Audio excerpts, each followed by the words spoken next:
Welcome everyone to this month's Midlife and Thriving. It's January 2025. We are in the new year. Don't know if it's too late to say Happy New Year, but I'm going to say it anyway because it'll be the first video that you'll have seen me in the new year. And of course, here at Midlife and Thriving, it's all about guiding midlife women back to the most important relationship of their lives with themselves through the art and practice of self-care. And I am overjoyed and blessed to have a wonderful guest this month. This is Ruth Keily, who is the CEO of Mentoring Plus, which is a Bath and North East Somerset based organisation that looks after young people who are facing challenges. So Ruth, first and foremost, welcome. Great to have you here. Thank you. It's lovely to be here. And I guess before I kind of dive in with some questions, because we're really focusing on mentoring a generation, really embedding self-care so that they know that it's essential, it's not optional, and it's not a luxury, and it's not for a certain group of people, it's for everyone. So can you just tell us a little bit about Mentoring Plus first and foremost? That'd be great. Well, thank you for your very, very accurate summary. That is exactly what we are, a youth charity based in Bath, working right across Bath and North East Somerset. We're in our 27th year of looking after children, young people and young adults who are struggling in education or employment or training, struggling at home with home-based issues that might be going on for them, and struggling with mental well-being, often as a result of those things. We provide one-to-one mentoring, often out in the community in a very active, going out and doing things type of intervention rather than sitting in a room talking about it type of intervention, led by what that young person might want. They might want to sit in a room, and that's good too. And the idea of that is that regular, committed, and fun and engaging mentoring helps them reconnect with things that they want to get connected with, celebrates what's positive and in their lives and the interests and strengths that they have, while obviously offering a space to reflect on difficulties they may have, think about coping strategies, and to see that mentor hopefully as a really positive role model. Our oldest and best known work actually recruits and trains adult volunteers to be those mentors, supported by our very skilled and experienced professionals who do all the work in the background, all the difficult stuff. The mentoring, the one-to-one mentoring is then delivered by that volunteer. And that's a really magic formula for young people to see somebody just in their community who's like them, doesn't have too much of an agenda, isn't in too much of a rush. There's a long-term trust building that can be part of that, and they get to do things they really enjoy together. And we try and match mentors and mentees who like doing similar things. Mentees tell us it just helps them feel way more confident, much greater, higher self-esteem, and it can really work on their aspirations, their engagement with education, lots of other outcomes. But if they feel like that is actually changing the story that they're telling themselves about themselves, that's huge in terms of the long-term impact that can have. Yeah, wow. That's amazing. There's a lot there. And I love that you're kind of getting those mentees in from the community. So that connection of, as you said, people in their community, people they can really feel that they can relate to, and actually getting them to be in spaces where they are having their needs met, in those places where they are in a space of comfort. I think that's magical. Yeah, if you can create a safe space, and where that is really individual as to what young people want to do, and actually having the kind of conversations that we all have. We're driving along in a car and we're not looking at each other, but we're staring out into the darkness, and actually some really deep conversations can take place. If you're out and about just walking or just doing something together, working shoulder to shoulder, it's often a lot easier to get into some quite important areas and conversations, because it's less intense, because it's more human. It's not just, right, sit in the room and stare at me for an hour.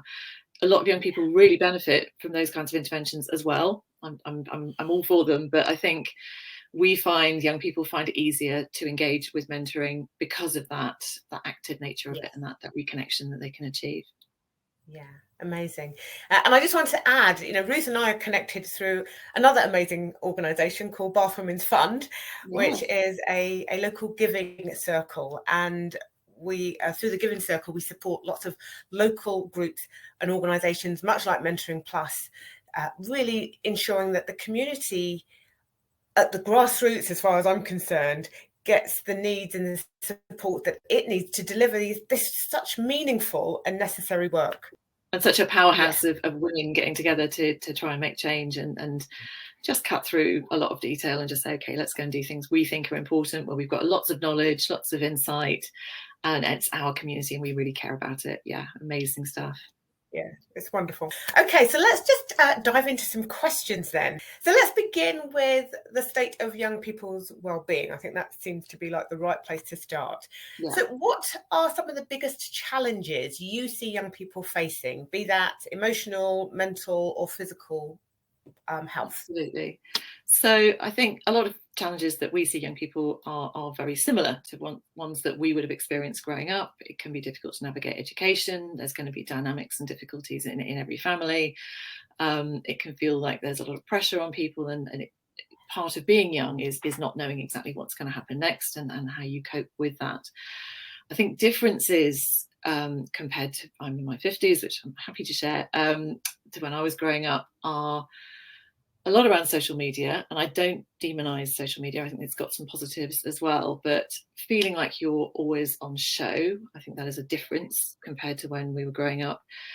And I think the big theme that runs through lots of different experiences that we see is isolation. And that doesn't necessarily mean that you don't see anybody, but feeling isolated, or feeling that you don't have the means to do all those sort of very human connection things. I was talking to my daughter, who's 23 today, in anticipation of talking to you today.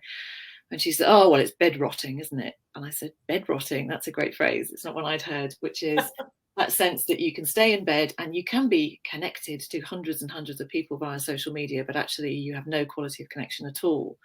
And that you're on show, and that it is easier to do a low effort thing. So, and may feel safer to not go out if you have a sense that the community is not a safe place to be out. And it's incredibly expensive to go out and socialise. I hadn't really thought about that quite in those terms, that we might say, oh, why aren't you, going out and going to the pub or doing a hobby or interest, whatever we might encourage young people to do. And actually, it's not necessarily affordable. The financial crisis since COVID, and COVID was obviously a huge upset to people's habits of how they connected with each other as well, has actually meant that for young people, it isn't necessarily straightforward to go out and do the things that will probably help their well-being. And I think that's the most important thing, that as friendly adults in their lives, you could call them mentors, you could call them whatever you like, that is one of the key things that we can support young people to do. And I feel like for women and girls, typically, and there's huge stereotypes which could creep in there, but that they rely on networks more and more sociable. They look for feedback more than a sort of more functional conversation, which might take place very typically again between males. And obviously people identifying as different genders might feel that isn't quite the case. But I think for girls especially, they really miss out on just that sort of co-support, the things that just prop us up and make us feel like there's hope out there, there's good things as well as difficulties that you're facing. And obviously, if you've then got young people who are coping with unmet educational needs, if you've got huge issues in terms of physical and mental health within the family, and a young person has the role of a young carer, that's just a layer and a layer and a layer on top of things, which we see a lot in the young people referred to us. Wow. Gosh, there's so much there, isn't there? And it's some of the things I hadn't even thought about. Yes, as young carers and things like that, that's like a level of responsibility. It's such a huge thing for a young person, young person to take on board.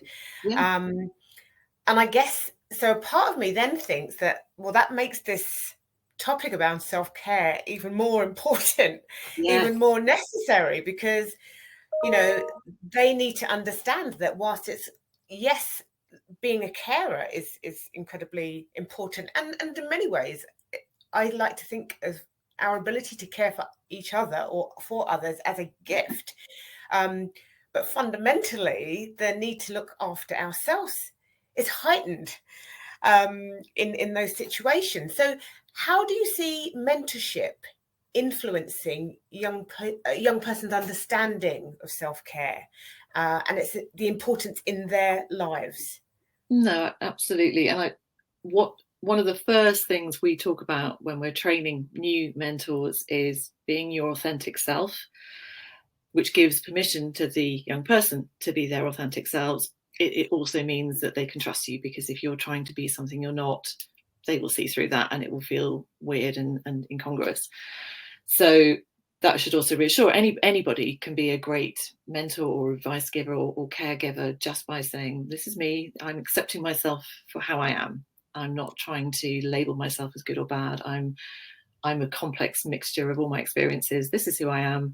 Sure, I might want to get better at things. Sure, I might feel frustrated and be striving for other things, but I accept myself for who I am. And that is quite powerful if you then show up just saying, this is who I am. Tell me who you are.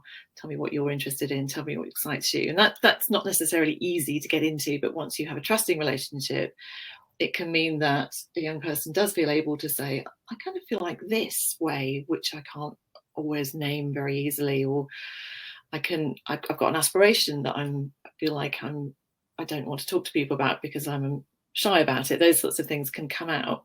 That mentorship can really start with the mentor, the adult, usually in that relationship, saying, okay, I'm broadly okay with who I am. And none of us are perfectly okay with who we are. Of course we're not. But it's not about being fantastically successful at all times. It's being functional. Everybody's got stuff going on in their lives. Challenges get thrown at us. We're like, oh my God, I can't believe how tough this is. But we usually find a way to kind of just cope. And that's a really good benchmark. And for young people to see, oh, that person's dealing with some stuff there and they're not crumpling into a heap. They are eye rolling and getting on with it and seeking help and those sorts of things. So modeling, it's okay not to be okay, not to label emotions as being good or bad. That's the other thing we talk a lot about to mentors. And that doesn't always come naturally. It's very easy to think, oh, this person's miserable, I must cheer them up. Happy is good, sad is bad. And actually just to say, I validate how you feel. I hear what you're saying. I validate that. I accept that you're sad today and you're right to be sad. You're dealing with some tough things. Can just give that young person the sense of, I'm just going to be alongside how I feel. It won't be forever. There are ways through it. I'm not going to have somebody relentlessly trying to make me feel a different way. It's okay to be me.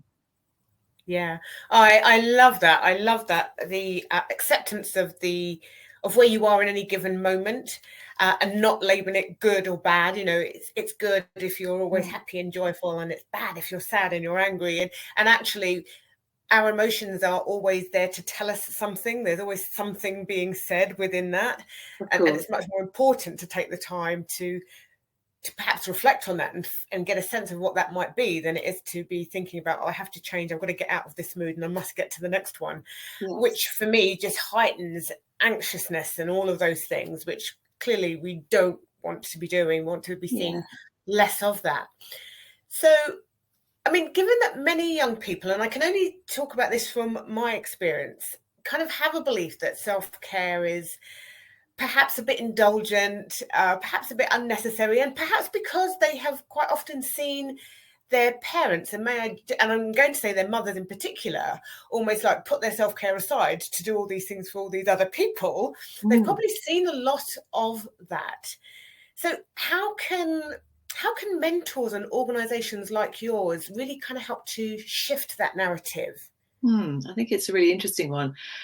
Something our mentors say to us a lot is, oh, I didn't realize how much I was going to learn, how much reverse mentorship can also happen. So I think while it is true, I think that a younger generation, teens, young adults now will have a slightly different view of self-care to people in older generations. I don't necessarily think that they see it as something that's unnecessary or indulgent. Actually, I think there is a slice of that that's really healthy, that a young person may have much less of that sense of I must work all the time to show how dedicated I am in the workplace. They'd be much more interested in, well, that workplace needs to work for me and I need to see that alongside my other needs, and not see that as being lazy or self-indulgent. So I think there's a lot around that. I think young people in general are much more accepting, and there's exceptions of people's sexuality, people's gender identity, things like that, where, and again, that's actually a positive of social media, that is just generally, hey, whatever, it doesn't matter. So actually they can model to an older generation, there are ways of just accepting who you are. So I think it's important to reflect on that as well.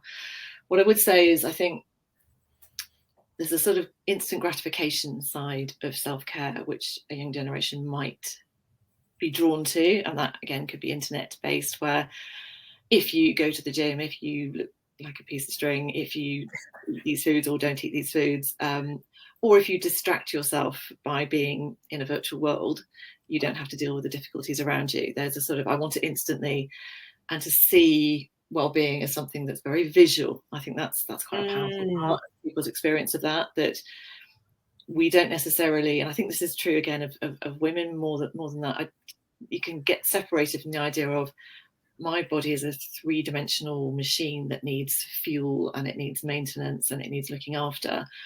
It's how does it look? And if I get my photo filter right, I can present this version of myself. I think that feeds into things like, cut people out who are toxic in your life, that sort of instant fix of something. And sometimes that's more complicated, as life will tend to sort of teach you. Actually, I think what we can do about building that sort of healthy sense of self-care is modeling things that actually make you feel better in the long term. Yes. And maybe that's something we are, as an older generation, slightly more aware of. Just go outside, get some exercise, eat the right food, make sure you're getting sleep, do the things that actually make you feel good. And that human connection, one-to-one or in a group, face-to-face, is going to massively increase your actual well-being.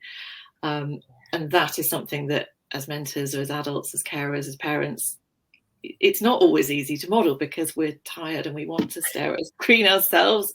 Obviously, I never do that, never. But I think actually, just saying, let's go and do something together. Let's make a cake. Let's go for a walk. Let's walk the dog. Let's go to the shops. Let's do something that is together, is one of the most powerful things that will enable a young person to actually feel better. And I lost count of the number of times with my daughters that, I feel rubbish. Come on, we're going to go out. No, I don't want to go out. And the minute they get out, I do feel better.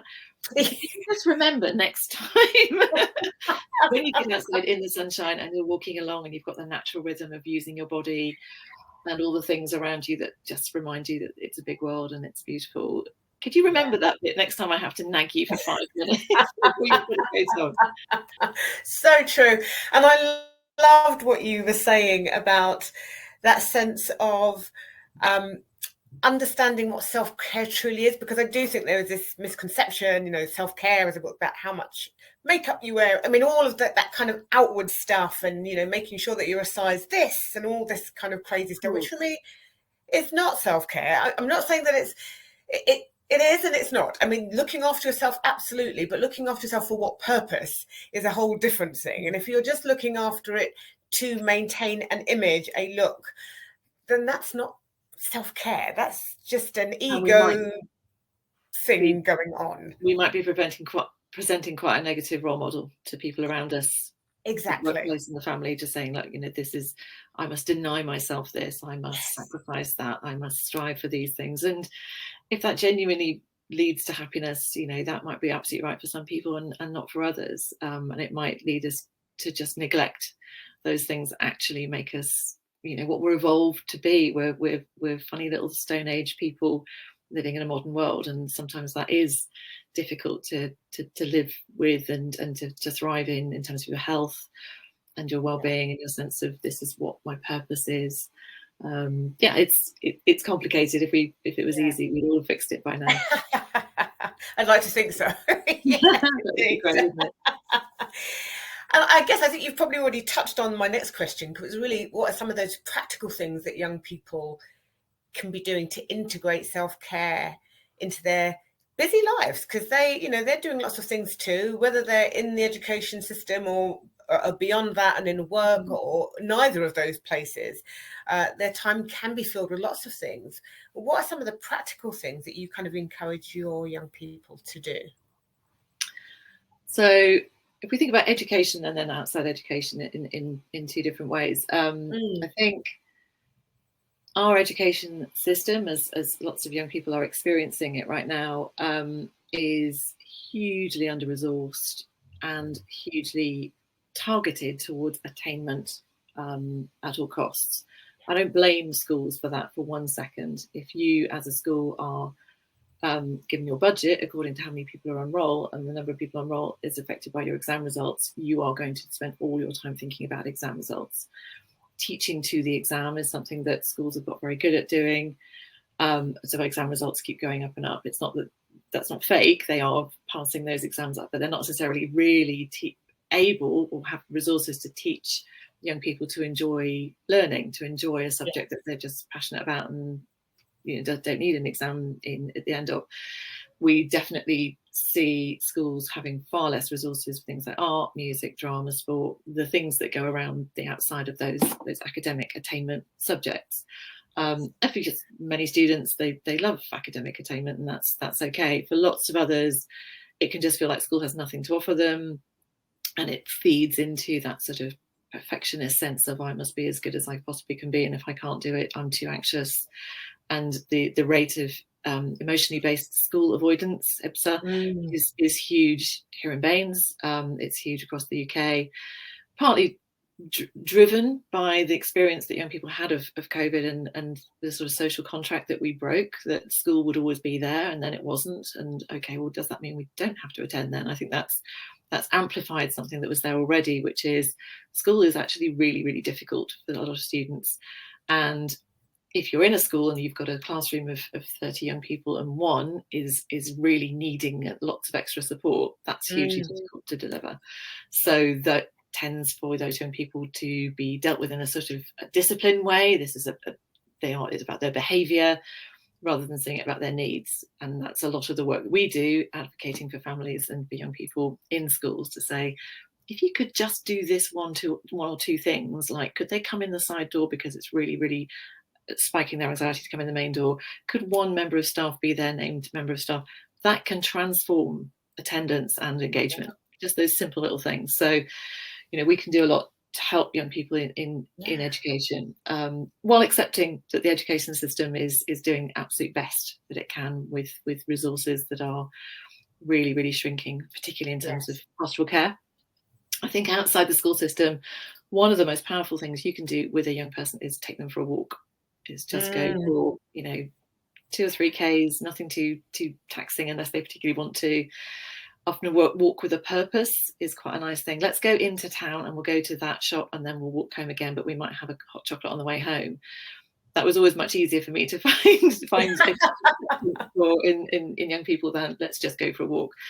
But just that rhythm, walking along together, sort of sliding in and out of conversations. It's what a lot of our mentors do with their mentees. We've got a lot of dogs who are unofficial mentors with very sore paws because they're always out just walking, just going out and seeing what's out there, which can take you on particular routes that might take you past something that's really interesting. Or, our mentors in our charity are really clever about, let's go geocaching, or let's go and go somewhere and we'll go fishing and then walk back again, but using it as a means just to get out and have that physical activity, but with that social connection. And that isn't always easy, but it's cheap and it is hugely effective. Yeah. I mean, there is like the most simple of things, and I say that it may not be always easy to do, but it's the simplicity of being able to just put your shoes on and just go and walk and move the body and understand. The mentor is going to benefit too. The adults. The knock-on effect, emotionally, mentally, all of those things that come into that. So important. So I want to ask you then, in terms of role modelling itself, how crucial is it for mentors and adults, for all of us, to model self-care? Because I think it's really easy to say, to a young person, you need to make time for this, but if they're not seeing that, if they're not seeing any of that, they must think, well, why should I? Or why would I? You don't do it, and you're still getting everything done.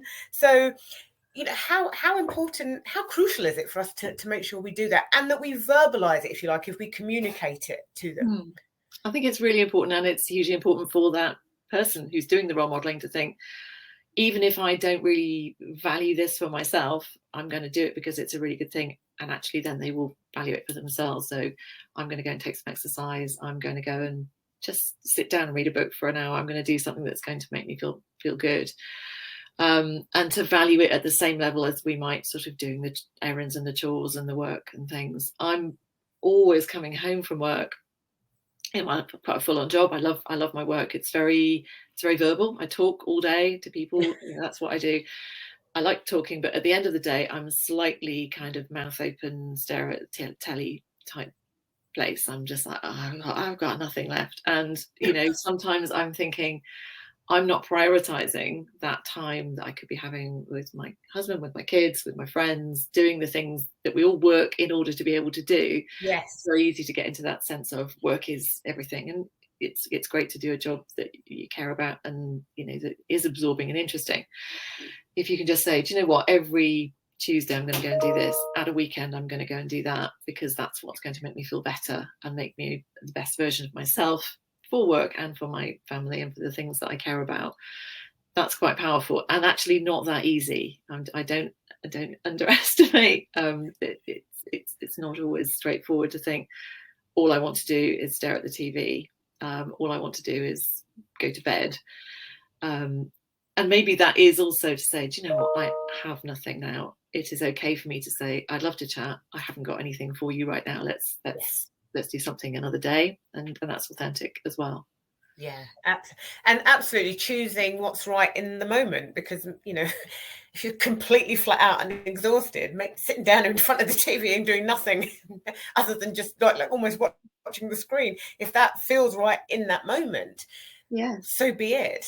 And then at the same time, like you said, sorry, to balance that with other things, yes. Obviously not just do that and those things, but I think sometimes to value your rest time, that actually resting at a weekend is, I am doing something. The thing I'm doing is resting. That is the thing I have decided I'm going to do, and I'm going to do it at this time, and I'm not guilty about that. And if we've been parents or carers of small children, it's quite hard to do, because they need that constant sort of supervision and things. But I think now having older kids, I realized that I got into habits and expectations because I was on it the whole time chasing after toddlers. When you don't have to do that anymore, it's quite hard to think, do you know what, it's absolutely fine if I want to go and do something else. But I think the other thing I reflected on thinking about our conversation today was, I love creative things. I love doing arts and crafts. I haven't actually done any since I don't know when. I think I made some candles about a year ago and think, this is great, I should do this all the time. I feel so calm, I'm in the flow, I'm having a wonderful time. So prioritizing actually getting the space and the materials and the time and the kind of things that, whatever it is that fills your cup, if you love sport, if you love music, whatever it is. And not just watch it on video, which I do tend to do quite a lot.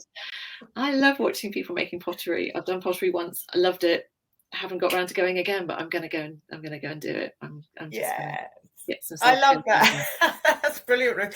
And isn't that, I think this is kind of where I feel that there's this connection between us showing up as midlife women and demonstrating to young people that, one, it's okay to do the things that really fill you with joy and that help to fill your cup. And two, it's to be encouraged that it's also, it's a necessity on one hand, but also it's this thing that brings you joy, and it reminds you and connects you to some of the things that you absolutely love, that you have laid down to one side or forgotten about because you just got so caught up in day-to-day living. And that's easily done. You shouldn't sort of, oh God, I'm so terrible for having done that. Just say, okay, that's what's happened. Now what? What's next? What can I go and do? Or the other thing I've discovered is pub choir. Have you come across pub choir? No. Oh, it's wonderful. It's a guy called Matt Finch runs it locally. He runs lots of choirs, but he would turn up to various pubs. In fact, I do it at Birdall's Yard, which isn't a pub, but it's a community space not far from me, once a month, and you have a beer or something, and he does 2 songs and then he just videos you singing it. There's no performing, there's no stress, but just singing, just that. People talk about how great that is for your well-being, doing it together with mates. It's funny, but you having to think about it. It takes your brain to a really good place. So people finding things like that just, this fills me with joy for no good reason other than just doing it, and to give people time to do it. That feels so important. Yes, yeah. And I always think that when you do these things, certainly from my experiences, that when I go back to doing, whether it's the mundane stuff or whatever that still needs to get done, I just do it from a lighter place, like how I feel now. It's just like I bring a different energy to doing those things, and that is also really joyful. Yeah, wonderful. Important. I'll have to look out for the pub quiet. That's your thing. That's your thing. I think the only other thing I just wanted to mention is doing something for somebody else does feel good. It really does. So our volunteers always say, "Oh, I didn't realize I was going to get so much of this, so much from this. Is it okay that I'm enjoying it?" Yeah, it really, really is okay that you're enjoying it. Yeah, and we want to encourage that. So I do think that, certainly from some conversations I've had, it's like, yeah, but if it's all about self-care, then it's all about me. And you start having this conversation. So nobody's saying that it's self-care or looking after other people. It's not one or the other. It's finding that harmony where you are ensuring that your cup is full whilst you're delivering on all these other things that you want to do, need to do, have committed to do. Completely. That's how I look at it. Yeah, so absolutely. What would a future where self-care is kind of embedded into the school development or education system, what might that look like? I think it would have to include quite a bit of time given to subjects that are not just academic. And I think it would have to really try and embed great habits among students of looking after each other, doing things that have their outcome is about connection, their outcome is about people's relationships and feeling part of something. And that's quite a big shift from where we are now. I don't underestimate that at all. So we do some peer mentor training in a number of local schools. Often sixth formers are trained by us to be mentors, say 4 year sevens, that sort of setup. Has to be something that is a organised programme and has to be held by specific staff within the school, so that if they had worries or concerns, they could go somewhere with that. But actually, it's quite a simple thing for schools to do, to embed a sort of more positive sense of we'll look after each other, we'll understand our emotions, those sorts of quite simple things that are also then helping both the younger student, the mentee, and the older student, the mentor, to see the rewards of that sort of connected conversation, that regularity, that building trust. So at Kingswood School, up at the top of the hill in Bath, train 50 students a year, and it's oversubscribed. They have 80 who want to do it every year, to be mentors both within Kingswood but also at local state school primary schools, so particularly year sixes as they prepare for transition to year 7. And it seems to me such a simple thing actually that schools can do, to try and make everybody realise what impact they can have just by being there for each other, just showing up and being caring. And it is always wonderful to hear from the older students, oh, I really got a lot out of it as well. I understood the rewards of looking after somebody else. I learned to listen actively. I learned compassion and what's the difference between sympathy and empathy, those sorts of things, which actually are hugely impactful for the rest of their lives. So it's one small example, but schools are doing their absolute level best. Yes. They need more resource to be able to do more of those sorts of things, because it costs money and time, and it's not about passing exams. It's about having students come out at the end of that thinking, I was part of something really positive, and those are habits that now feel really important and valid for me. Yeah, that's so important, Ruth. And I think I like to imagine that time when just that young people are as, let me say, I don't know, focused or as clear about the importance of looking after themselves as they are about finding the job that they want, as they are about going to looking after each other and all of those other things. All sits alongside, doesn't it? Yeah, it's so important. But as you said, and I totally get it, that a lot of most schools are under-resourced. They're not getting what they need to be able to deliver on everything as it is. So it is a very challenging time. It's a challenging time. It is, but if people are asking what difference can one person make, actually, quite a bit is the answer, done in the right way or done alongside a school or an organisation like ours. One person can really, really transform the experience for people who are growing up now. Yeah, definitely. So I guess my final question then, I'm just going to read this one. For those watching who want to make a difference, what's one thing they can start doing today to help mentor or role model self-care for the next generation? Well, I guess some of the things we've touched on, I think reflecting for themselves actually what does make them feel good, make them feel healthier, make them feel more their best selves, and trying to carve out time to do those things and to be seen to do those things. That's really powerful. Balancing the demands of work and other commitments that they have with those things, and maybe trying to see them alongside that you could be doing work which does actually help your well-being. That is an act of self-care in itself. Absolutely, just really valuing connection, and being seen to do that. I read a really powerful book by a guy called Johann Hari called Lost Connections, which it's quite a detailed book, but he basically likens depression to grief. And it says it is really, if we are grieving, we are sad because we have lost really important connections with our families and our communities and our sense of worth and those things. To grieve for those and to have all the symptoms of grief, which are basically the same symptoms as depression, really makes sense. And to see it that way actually helps you unlock what is going to help you gradually grow away from those feelings and think it is really important. So all things like social prescribing, going to gardening groups and things like that, and connecting with other people respond to exactly that sense of we are really social animals, and if we're not connected with each other in real life, we're not going to feel our best, and that is about caring for ourselves and for others. Yeah, a beautiful note to finish on. It's that interconnectedness with ourselves, with each other, with the planet, with the world around us, because we are all interconnected. And once we actually begin to value that, that changes everything.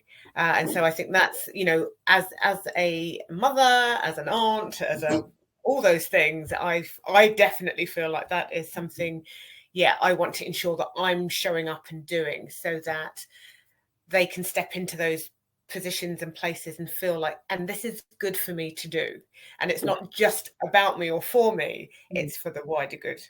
If I feel good about myself, I can help other people. Absolutely. Wonderful. Ruth, thank you so much for joining me today. It's been an absolute pleasure to speak with you and to get your insights, and may I just send my blessings and best wishes to everyone at Mentoring Plus, and for the amazing work that you do. You've been doing for 27 years, which is quite some time. Absolutely. If anyone wants to find out about becoming a volunteer mentor, there's lots of information on our website, which is mentoringplus.net. It's very rewarding, and it will make a huge difference for other people, but it's also fun and people enjoy it. Thank you so much. It's been an absolute pleasure. Thank you.